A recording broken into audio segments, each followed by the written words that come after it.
Bien-aimés, que la grâce, la miséricorde et la paix de notre Seigneur et Sauveur Jésus-Christ soient encore avec chacun de vous et que vous ayez encore le cœur disposé à accepter et à recevoir ce message dans sa totalité, dans sa plénitude, au nom de Jésus. Amen. Bien-aimés, je vais vous parler de notre corps. Bien-aimés, notre corps n'est pas là pour le livrer à du n'importe quoi. Notre corps est là pour qu'il soit au service de Dieu. Parce que si Dieu nous a donné un corps, c'est pour que nous puissions le servir, c'est pour que nous puissions le louer, c'est pour que nous puissions véritablement mettre cela à son service. Mais aujourd'hui, on s'est rendu compte que les gens font de leur corps du n'importe quoi. Vous allez trouver d'autres les tatouages partout, d'autres les chaînes aux pieds, d'autres les locks sur la tête. D'autres vraiment s'habillent d'une manière indécente, exposent leur corps à tort et à travers. Et par après, quand ils ont des couches de nuit, des nourritures nocturnes et autres, ils commencent plutôt à accuser tel ou tel. Et pourtant, eux-mêmes, ils sont à l'origine de ce qui leur arrive. Parce qu'ils font de leur corps ce qu'ils veulent. Or, notre corps ne nous appartient plus. Du moins, pour ceux qui sont enfants de Dieu, leur corps ne leur appartient plus, mais appartient maintenant à Dieu. La Bible dit que celui qui s'attache au Seigneur est avec un seul esprit. Maintenant, le Saint-Esprit de Dieu vient habiter dans ton corps. Maintenant, tu ne t'appartiens plus. Tu dois maintenant appartenir à Dieu et marcher selon comme il te demande de marcher. Voilà, on va lire les passages. Éphésiens 2, verset 22 nous dit: en lui, nous sommes aussi édifiés pour être une habitation de Dieu en esprit. Éphésiens 2, verset 22. Donc, en lui, nous sommes édifiés pour être une habitation de Dieu en esprit. Parce que Dieu vient habiter maintenant en nous. C'est nous l'habitation de Dieu, c'est nous la maison de Dieu, c'est nous l'église de Dieu, c'est nous le temple de Dieu. C'est pour cela que évitons de faire du n'importe quoi. Évitons de faire de notre corps du n'importe quoi. Romains 12, 1. Écoutons ce que ça nous dit.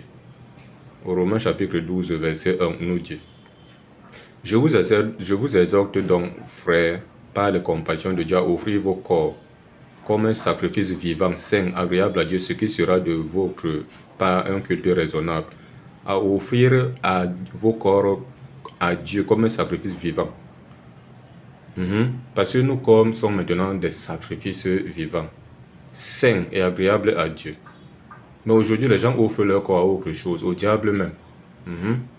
Parce que tu n'offres pas ton corps à Dieu, tu offres ton corps à qui? C'est au diable. D'autres, c'est dans l'impudicité. D'autres, même, vraiment, ça va dans tous les sens. Ce qui n'est pas normal. Et sachant qu'on rendra compte à Dieu de ce qu'on a fait de notre corps. Ecclésiaste 12, verset 1 à 2. Écoutons ce que ça nous dit. Ne croyons pas qu'on va faire des choses, ça restera impuni. Non. Écoutons ce que Ecclésiaste 12, verset 1 à 2. Parce que j'ai entendu d'autres dire que je fais de mon corps ce que je veux. C'est mon corps, non. Attention, c'est ton corps, mais sache que tu ne t'appartiens pas. Ecclésiaste 12, verset 1 à 2 nous dit: jeune homme, régis-toi dans ta jeunesse, livre ton cœur à la joie pendant les jours de ta jeunesse, marche dans les voies de ton cœur et selon les regards de tes yeux. Il dit: mais sache que pour tout cela, Dieu t'appellera en jugement. Sache que dans tout ce que tu peux faire, là, la mauvaise vie, la vie de débauche et autres, l'ivrognerie et autres, tu exposes ton corps, tu t'habilles mal, tu exposes ton corps comme ça. Oh, ton corps appartient à Dieu. Et on n'expose pas le temple du Saint-Esprit comme ça. Sache que dans tout cela, Dieu va t'appeler en jugement. Au verset 2, il dit: bannis de ton cœur le chagrin et éloigne le mal de ton corps, car la jeunesse et l'aurore sont vanité. Il te dit: éloigne le mal de ton corps. Évite de faire le mal, de le lier à ton corps. Parce que demain ou après-demain, tu rendras compte à Dieu. Écoutons ce que 1 Corinthiens 6, verset 12 à 20 nous dit. 1 Corinthiens chapitre 6, du verset 12 au verset 20, nous dit ici. Il dit: tout m'est permis, mais tout n'est pas utile. Tout m'est permis, mais je ne me laisserai pas m'asservir par quoi que ce soit. Ce n'est pas parce que les gens font du n'importe quoi avec leur corps que toi aussi tu dois prendre sur toi d'aller le faire. Parce que tu es libre de faire de ton corps ce que tu veux. Non. Et tu te permets, mais tout n'est pas utile. Est-ce que c'est utile de faire ce dont tu veux faire là? Est-ce que tu dois donc te laisser t'asservir par quoi que ce soit parce que c'est ton corps? Non. Au verset 13, il dit, les aliments sont pour le ventre et le ventre pour les aliments. Et Dieu détruira l'un comme les autres. Mais le corps n'est pas pour l'impudicité, il est pour le Seigneur et le Seigneur pour le corps. Donc le corps est pour le Seigneur et non pour l'impudicité, non pour la débauche et non pour tout ce dont vous pouvez mettre sur votre corps là. Donc le c'est décap. Dieu t'a donné une peau naturelle, mais tu te décapes. Parce qu'on t'a dit que c'est la peau brune qui est la meilleure. Non, attention. Que tu sois noir ou brune, reste avec ton teint. Si Dieu a un mari, c'est pas une femme, je ne sais pas trop, le moment venu va te le donner. Chacun est unique en son genre. Hein. Ne cherchez pas à ressembler l'autre. Ça, c'est même le péché. Un péché même très grave, où tu changes ta peau, tu critiques Dieu. Oh, la Bible dit à 1 Timothée 4, verset 4 à 5. 1 Timothée 4, verset 4 à 5, que tout ce que Dieu a créé est bon, rien ne doit être rejeté, pourvu qu'on le prenne avec action de grâce, parce que tout est sanctifié par la parole de Dieu, par la prière. Hein? Au lieu de rendre grâce à Dieu de ce qu'il a fait pour toi, il t'a donné comme peau, comme, je sais pas, beauté ou autre, tu le critiques en voulant changer ta peau. Voilà. Il dit, mais le corps n'est pas pour l'impudicité, il est pour le Seigneur et le Seigneur pour le corps. Donc notre corps est pour le Seigneur et le Seigneur pour le corps. Verset 14 dit, et Dieu qui a ressuscité le Seigneur nous ressuscitera aussi par sa puissance. Et savez-vous pas que vos corps sont les membres de Christ? Prendrais-je les membres de Christ pour en faire les membres d'une prostituée? Vous allez trouver d'autres qu'ils aiment tellement la prostitution jusqu'à... Parce que les gens voient uniquement la prostitution dans le cadre où tu pars te placer quelque part et les gens viennent te prendre pour aller passer la soirée et te donner l'argent. Même le fait d'aller d'homme à homme, c'est déjà une prostitution. Parce que d'autres vont même comme ça parce qu'en retour, elles s'attendent à ce qu'on leur donne de l'argent. C'est une forme de prostitution. Voilà, c'est pas différent avec celles qui partent se placer dans les lieux où ces choses-là se font.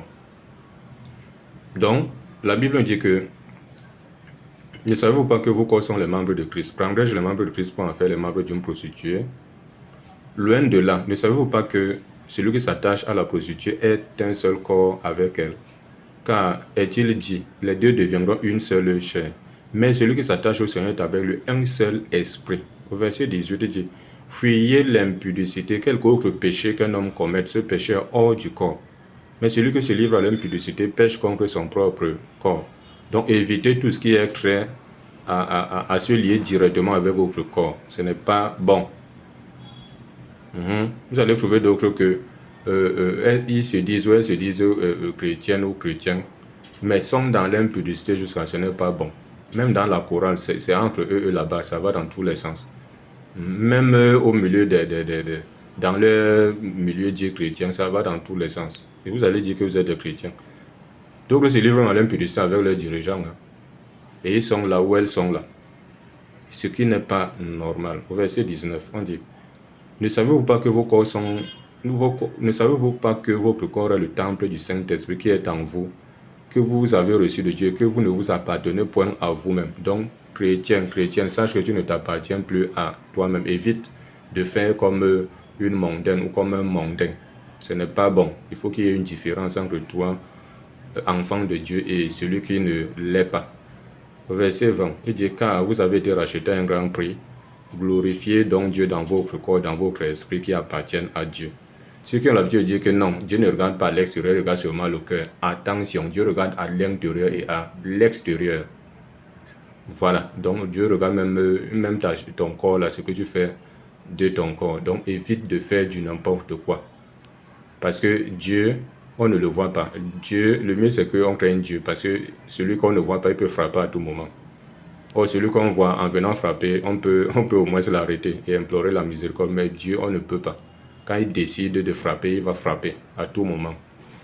Non seulement il va te frapper, physiquement tu vas perdre ta vie dessus. Quoi, tu iras encore brûler éternellement dans les temps de feu. Donc faites attention. Voilà ce qu'il fallait que nous partageons. Évitons de faire du n'importe quoi avec notre corps. Parce que Dieu regarde à l'extérieur et à l'intérieur. Au nom de Jésus, Amen.